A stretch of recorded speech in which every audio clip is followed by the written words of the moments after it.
Martin Hirsch, bonjour. Bonjour Jean-Luc Merci Bourdin. d'être avec nous. Directeur général de l'AP-HP, Assistance Publique Hôpitaux de Paris. Alors il faut expliquer ce qu'est l'AP-HP. 100 000 salariés, 39 hôpitaux, 12 000 médecins et de nombreux centres de recherche. J'ai bien résumé? Oui, c'est à peu près ça. C'est à peu près ça. Et Bien. 8 millions de patients par an. Et 8 millions de patients par an. Vous publiez chez Stock l'énigme du nénuphar. C'est votre journal de bord face au virus au printemps dernier. Nous y reviendrons tout au long de cette interview. D'ailleurs, vous n'avez pas choisi le nénuphar par hasard. Pourquoi ? J'ai appris beaucoup de choses finalement sur le nénuphar. Un nénuphar double chaque jour. C'est bien cela, hein ? Oui. S'il met 29 jours pour couvrir un étang, combien mettra-t-il de jours pour couvrir la moitié de l'étang ? Ouais. C'est combien ? C'est juste une journée. 28 jours, voilà. Ouais. 28 jours. Parce que, et c'est ça, c'est une manière, le nénuphar, tout le monde a vu Oui. des nénuphars sur un Oui. étang. Oui. Ça double. C'est comme le virus. Quand c'est exponentiel. Le mot exponentiel, certains s'en souviennent de leur année de collège. D'autres l'ont oublié. Celui-là nous le rappelle. C'est-à-dire que, prenons les malades. Oui. Si on a 100 patients en réanimation, on peut en avoir 200 la semaine suivante. Si ça double, c'est 400, puis 800, puis 1600. Puis 1600. Progression exponentielle. C'est vrai que ce mot exponentiel revient partout maintenant, à la une des journaux. Progression, nous sommes dans une progression exponentielle. On est, Martin Hirsch. on est dans une progression exponentielle. Ce qui change par rapport à ce qu'on a connu au mois de mars, pour l'instant, c'est le temps de doublement. Oui. Début mars, ça doublait tous les 3 jours. Là, dans la population générale, ça double tous les 15 jours. En tout cas, c'était ce qu'on voyait la semaine dernière. Dans nos hôpitaux, ça double toutes les 3 semaines ou tous les mois. Donc, ça double plus lentement. C'est pour ça que on ne sent pas la même urgence que celle qu'on sentait au printemps. Mais il y a aujourd'hui un doublement et c'est pour ça qu'on a tous envie de casser cette dynamique et on peut la casser. Bien, on peut la casser. On va en parler, Martin Hirsch. Mais une question directe. Sommes-nous entrés dans la deuxième vague ? C'est une question directe. Moi, je ne sais pas faire de réponse directe à cette Oui. question. Non, mais Parce que la question est tellement, observez. elle est, Observez. elle est tellement connotée, Oui, elle est connotée. de c'est pour ça, qualifier. oui. Et par ailleurs, si je peux juste me permettre. Nous ne sommes jamais sortis de la première. Si, bien sûr qu'on est Si. sorti. Si. On a vu au mois de juin, Oui. alors que tout le monde s'attendait à un rebond après le déconfinement, on a vu un moment de calme. Moi, je le vois quand on regarde, par exemple, les personnels. Au mois de juin, pendant le printemps, on a eu à peu près 5000 personnes qui ont été contaminées parmi les personnels de Oui. l'assistance publique sur 100 000. Au mois de juin, il y avait 22 contaminations, presque rien, si je puis dire. Juillet 68, août 250, première semaine de septembre 100. Voilà. Donc c'est reparti. Quand je dis méfions-nous du vocabulaire, Oui. une des erreurs qu'on a probablement faites pendant le printemps, c'est trop raisonner par rapport à nos références passées. Donc on avait connu le SARS, vous vous rappelez, 2003, Oui, bien etc. sûr, bien sûr. Et le SARS, il n'avait pas beaucoup diffusé finalement. Donc on s'est dit, ça doit être pareil. Donc se dire que la période d'aujourd'hui va être exactement comme celle du printemps, ça serait aussi une erreur. Donc on va l'appeler autrement. En tout cas, c'est la dynamique d'automne actuelle, du début de l'automne, et c'est pas mieux. Dynamique actuelle du début de l'automne qui laisse présager un hiver difficile Un automne déjà compliqué et un hiver qui peut être très difficile, oui. et un Oui, hiver très qui difficile. peut être très difficile. On n'est pas en train de manipuler les gens par la Non. peur. Moi, Mais je vais vous poser cette question Ouais. parce que l'aspect psychologique des choses est très important, vous le savez, dans la lutte contre un virus, Ouais. plus que jamais, et les Français ont peut-être changé dans leur comportement. Ouais. Mais je Nous, voudrais on a tous développer envie- sur On a l'hiver tous difficile. envie de pouvoir dire Mais des oui, choses rassurantes. oui. On aurait envie, nous aussi. Oui. Quoi. Ben, moi On a aussi, des j'ai tas de choses à envie. faire dans les hôpitaux. J'ai- Donc, quand on prend un ton grave et quand on dit que Oui. les choses sont plus compliquées, c'est pas pour emmerder les gens, c'est pas pour se rendre intéressant, c'est juste parce qu'on a envie qu'ils se protègent, qu'on puisse les protéger. Bon, quelle est aujourd'hui la situation ? Parce qu'on va être concret là. Quelle est aujourd'hui la situation dans les 39 hôpitaux de la PHP ? Alors, quand on regarde du point de vue de l'hospitalisation, Oui. on a cette augmentation qui a frémi en juillet, s'est confirmée en août et commence à s'accélérer en septembre. Pour autant, on a beaucoup moins de patients qu'on en avait auparavant. Ce que je vois aujourd'hui, on a des malades en réanimation dans à peu près toutes nos réanimations. Je crois que je n'ai pas une seule réanimation sans malade grave atteint de Covid. Il y en a partout, aujourd'hui, en petit nombre, sauf dans 2 hôpitaux. Lesquels ? Bichat et la Pitié-Salpêtrière, où ils ont déjà plus d'une dizaine de patients en réanimation. Donc aujourd'hui, on n'est pas du tout à la saturation. Mais encore une fois, avec un rythme de doublement, on sait que on peut. Alors, est-ce que ces patients sont différents ? Différents au niveau de l'âge, différents avec des comorbidités ou pas Est-ce que c'est différent ? Alors, ce que vous direz si vous aviez un réanimateur de l'AP en face, ce que je ne suis pas. Oui, non, vous n'êtes pas, mais... Il vous dirait une première chose. Toutes les informations vous remontent. Il vous dirait une première chose, c'est que la moyenne d'âge est à 1 an près strictement la même. C'est-à-dire qu'au printemps, moyenne d'âge en réanimation, 62 ans, aujourd'hui 61 ans. On voit une différence considérable.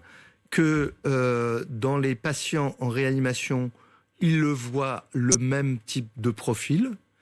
Donc qu'il y a peu de différence. De la même manière, nos médecins ne considèrent absolument pas qu'il y a eu un changement dans le virus.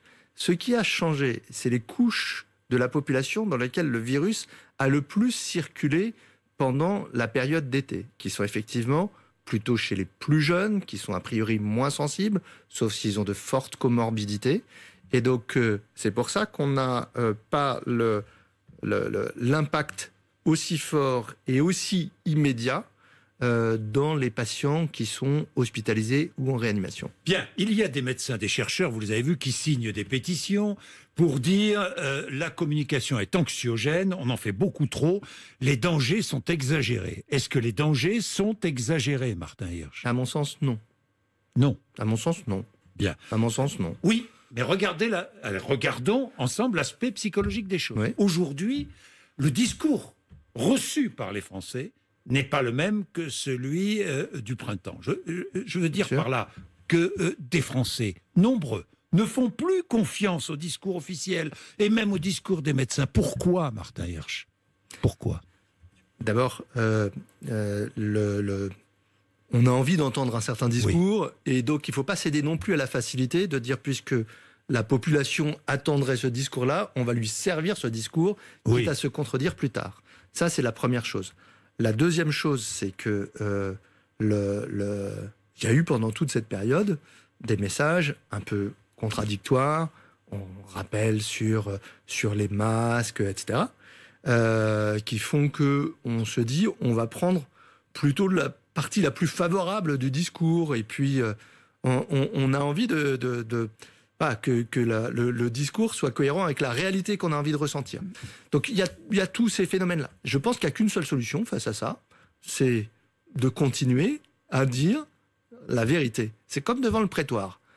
Rien que la vérité, toute la vérité, et je jure. Oui, et donc dans toute la vérité, il y a aussi les vérités qu'on ne connaît pas sur des choses qui sont hypothétiques. Oui, donc mais vous avez vu quand je vous réponds d'abord, je vous réponds, voilà ce que diraient les médecins, parce que je ne vais pas passer pour un médecin. Oui, bien sûr. 2, je vous dis exactement quelles sont les données aujourd'hui.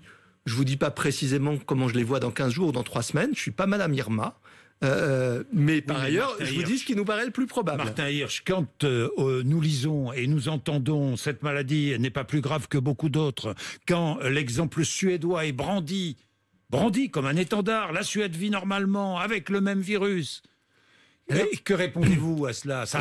Vous savez que ça entre dans l'esprit de nos concitoyens. J'y réponds une chose très simple. Oui. Il faut aussi que nos concitoyens aient la même cohérence que celle qui demande aux responsables publics. C'est-à-dire, s'ils disent, je vais raisonner par l'absurde. Est-ce qu'ils demandent qu'il y ait un référendum disant, voilà le nombre de morts que nous souhaitons, nous... 30 000, 50 000, 100 000, voilà ce qu'on considère comme supportable. Le non-dit, il est là-dedans. Je veux dire, on considère, et je pense à juste titre, que ce que demandent les Français à leurs responsables publics, médicaux, c'est qu'il y ait le moins de morts possible. Moins de morts possible, ça veut dire un certain type de comportement, ça veut dire un certain type de mesure. S'ils considèrent que Voilà. On a exactement le même sujet sur la voiture et la limitation de vitesse, c'est exactement le même sujet. Voilà.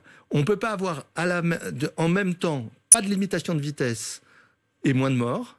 Voilà. Donc il y a un moment, c'est tout. Alors que l'enjeu soit démocratique, que le débat existe là-dessus, mais on ne peut pas avoir l'un sans avoir l'autre. Alors hier, d'autres médecins, des professeurs de médecine, ont demandé aux Français d'éviter les rassemblements privés. C'est une bonne chose, parce qu'il y a des mesures à prendre, là. Oui. On est d'accord. Oui. Rassemblement privé. En Grande-Bretagne, pas plus de 6 personnes. Est-ce qu'on doit, en France, établir les mêmes règles ? Alors, je ne sais pas si c'est les mêmes règles, mais il faut probablement réduire... pardon, je vais faire juste un tout petit truc d'explication. Nous, on vient d'enlever notre masque pour 10 minutes, on va le remettre parce qu'on a cette distance-là, etc. On l'avait juste à la dernière seconde. C'est déjà, on pourrait se poser la question, mais on l'a fait comme cela. Mais il y a beaucoup de gens qui portent leur masque 10 heures par jour, pendant qu'ils marchent, pendant qu'ils sont dans leur bureau, etc. Très bien. Mais s'ils passent ensuite 1h20 agglutinés en grappe dans un bar en très grande proximité, ça, ils vont perdre tout le gain de leur journée en 1 heure. Ce qu'on observe aujourd'hui, nous on le voit en faisant effectivement nos enquêtes sur quelles sont les circonstances de contamination. Regardez ce qui se passe dans beaucoup de facs aujourd'hui. Ils sont dans les étudiants sont dans l'amphithéâtre, masqués, probablement qu'une place de différence. Et puis ensuite, s'il y a rendez-vous tous au bar pour les 2 heures, ils perdront tout ce qu'ils ont gagné pendant la journée.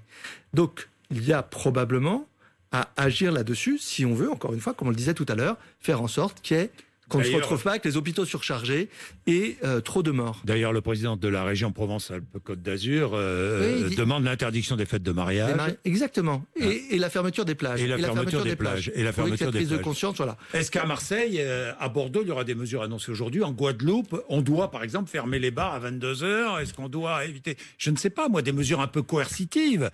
Et le gouvernement, on a la sensation que le gouvernement hésite parce qu'il y a des impératifs économiques, Martin Hirsch. Hésite et ne dit pas franchement quelle est sa politique aujourd'hui. Alors, n'y a-t-il pas un flou? Le Premier ministre, vous vous rappelez, ces 3 premières minutes, a expliqué que la situation était grave. Oui.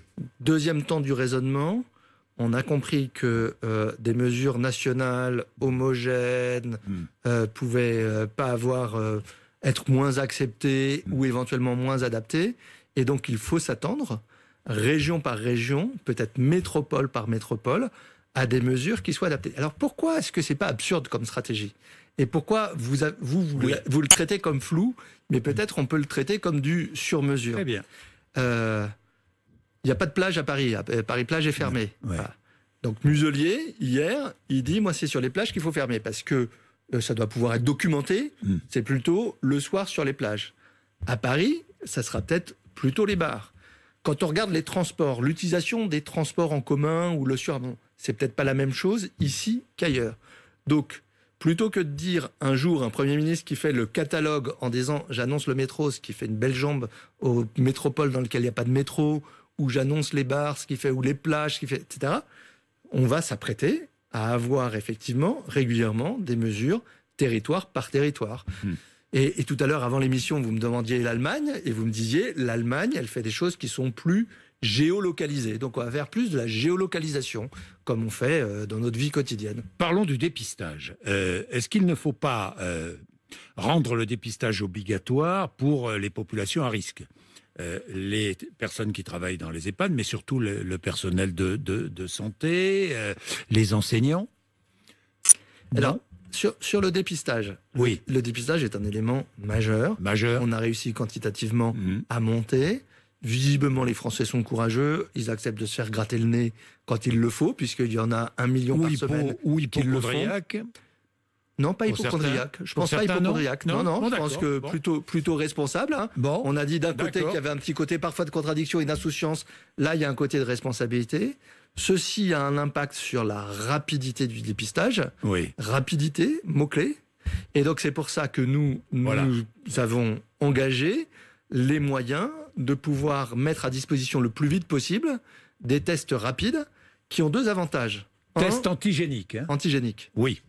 des tests Vous voulez antigéniques. qu'on fasse par opposition Oui, à PCR. PCR, c'est donc Oui. l'ADN ou Voilà. l'ARN qu'on va multiplier. Voilà. Et là, c'est la capsule du virus dont on va regarder si on la trouve présente ou pas. Bon, quand ces tests antigéniques, quand est-ce qu'ils seront... Alors, quand est-ce qu'ils seront commencés? Vendredi Oui. dernier. Ils ont commencé vendredi. Nous, on a commencé vendredi dernier Oui. à regarder comment ça fonctionnait. Mais quand est-ce que le public pourra les utiliser? On va continuer dans les jours qui viennent. Il faut qu'un arrêté soit pris pour autoriser à ce qu'il soit utilisé hors laboratoire. Un arrêté ministériel. Je pense qu'il va être pris rapidement. Je pense qu'il va être pris rapidement. Dans la semaine? Très certainement. Très certainement. Dans la semaine, nous aurons la possibilité, d'avoir recours à des tests antigéniques. Dans la semaine, ces tests seront utilisables, seront autorisés. Je rappelle les deux différences. La première différence, c'est qu'effectivement, on a le résultat au bout de 20 minutes. La deuxième différence, c'est qu'on n'a pas besoin de les faire dans des laboratoires de biologie spécialisés. Ceux dans lesquels il y a aujourd'hui la queue ou le débordement, qu'il s'agisse des publics ou des privés. Alors ces tests, je les trouverai où? Alors, ces tests, ils resteront entre les mains de professionnels de santé, mais qui pourront... un médecin généraliste, par exemple, pourra pratiquer ces tests. Ça sera probablement des équipes qui feront en sorte que, par exemple, dans toutes ce qu'on appelle les barnums, ou les aéroports, on pourra plutôt proposer ces tests rapides que de proposer la PCR. Et on a le résultat en combien de temps? Et on aura le résultat en une demi-heure. Alors, s'il y a 25 personnes qui sont en même temps, ça peut être une demi-heure, puis 35 minutes, puis 40 minutes, etc. Mais c'est cet ordre de grandeur. Et donc, c'est pour ça qu'on se décarcasse beaucoup sur ce sujet-là. Oui, je sais. Parce que je pense que ça peut vraiment... À la PHP et partout. Nous, fiabilité de ces tests? Fiabilité de ces tests, tout à fait adapté à du dépistage. Alors, là aussi, on va prendre 2 secondes quand je disais... vous êtes symptomatique, vous avez rencontré quelqu'un de symptomatique, le test rapide n'est pas pour vous. Allez dans un laboratoire, faites un test PCR. Vous êtes simplement... vous avez été dans un rassemblement de beaucoup de monde, où vous ne savez pas quelle est exactement votre situation, ou etc. Là, le test rapide est la bonne réponse. Parce qu'il est moins sensible, un peu moins sensible. Pour vous donner un ordre de grandeur, on estime que sur 10 patients contaminants repérés par la PCR, probablement le test rapide en repérera 9. Mais c'est super intéressant parce que c'est exactement ce qui se passe dans nos têtes. Donc on dit, est-ce qu'on préfère en perdre 1 sur 10, mais en gagner beaucoup en faisant plus, en allant plus vite et en permettant de prendre les mesures? C'est ça le raisonnement de santé publique qui fait que je crois qu'il y a un consensus pour considérer que c'est un outil complémentaire utile. Donc avant la fin de la semaine, nous pourrons être testés de la sorte. Attendez, pardon de raccourci. C'est possible parce que j'ai entendu, vous me dites que dans la semaine, le gouvernement... Oui, mais alors, je vais vous dire pourquoi. C'est pas par pinaillage, etc. Alors allez-y, Martin. Quand le ministre a annoncé qu'on y allait, le lendemain, notre standard a été débordé par des appels qui se demandaient dans quel... la semaine dernière, on a obtenu les tests. Vendredi, on a commencé à regarder. Cette semaine, il y aura probablement l'autorisation de pouvoir faire d'autres opérations. Je pense qu'on fera d'autres opérations de réglage. Je ne vais pas vous dire où et quand, mais cette semaine, il se passera quelque chose. Aujourd'hui, on dispose de 100 000 tests, donc déjà, c'est pas des millions par rapport à ce qui pourrait être fait. Et ça veut dire que je pense, courant septembre, d'ici la fin du mois de septembre, on pourra rajouter ça à cet arsenal et prendre l'habitude de pouvoir l'utiliser. Et courant septembre, c'est ça le public pourra y avoir accès. Je pense. Avant la fin du mois de septembre. Sauf s'il se passe quelque chose d'ici là, qui vienne contredire. Mais c'est à peu près ça. Donc c'est pas cette semaine, ça continue à être l'autorisation de pouvoir roder le dispositif. J'ai 2 questions, Martin Hirsch. Le traçage. Où en sont ces fameuses brigades sanitaires dont on nous avait beaucoup parlé? Alors, il y a 2 moyens de faire le traçage. Il y a un moyen de plateforme téléphonique qui se fait par l'assurance maladie, les médecins et les équipes de l'assurance maladie, qui, je crois, appellent à peu près tout le monde. Comment ça marche? Chaque personne qui se fait tester dans un laboratoire, ça remonte dans un système informatique. Le système informatique arrive à l'assurance maladie. On connaît chaque jour le nombre de gens positifs. Et je crois dans la journée, on les appelle en leur disant « Vous avez eu un résultat positif, dites-nous qui vous avez fréquenté, pensez à vous isoler, etc. etc. » Avec comme problème le délai pour aller dans le labo, le délai de rendu dans les des résultats. Et puis, on a mis en place en parallèle un deuxième système pour aller au-devant des personnes. C'est un système qu'à Paris, on appelle le système Covisan, dans lequel des volontaires ou des professionnels vont directement chez vous pour pouvoir éventuellement prélever votre entourage. Et donc, on va arriver à faire à peu près 1000 interventions par jour. 1000 interventions par jour. On va arriver à 1000 interventions par jour. En Île-de-France. 1000 interventions par jour. J'ai une dernière question sur les vaccins. Je sais que la PHP est partenaire. Où en est-on? Où en est-on? Alors, on en est au début.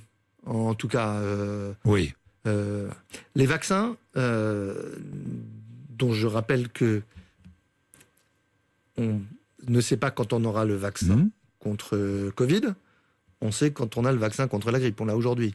Oui, on l'a aujourd'hui. Hein? Donc le là, message aujourd'hui, au lieu de spéculer, personne, le type qui vous parierait 100 balles pour le jour d'arrivée du vaccin contre le Covid, c'est un type qui peut essayer de prendre des risques. En tout cas, celui qui sait vous dire que le vaccin contre la grippe existe et que plus on l'utilise, mieux on sera protégé, y compris contre le Covid, parce qu'il n'y aura pas la confusion entre les deux, celui-là, il prend pas beaucoup de risques. Et le message qu'on peut faire passer à tous nos auditeurs, n'ayez pas peur du vaccin contre la grippe. Nous, la communauté médicale, qui n'est pas toujours unanime, elle a été unanime pour dire poussons la vaccination contre la grippe, cette année encore plus que les autres années. Et le vaccin ça, c'est contre quand on en appelle au civisme, il y a un civisme de la vaccination contre la grippe, il y a un civisme des professionnels pour le faire. Et le vaccin contre le Covid, pas avant l'année prochaine. Je pense pas avant l'année prochaine, effectivement. Merci Martin Hirsch. Merci. Je rappelle le titre de votre livre.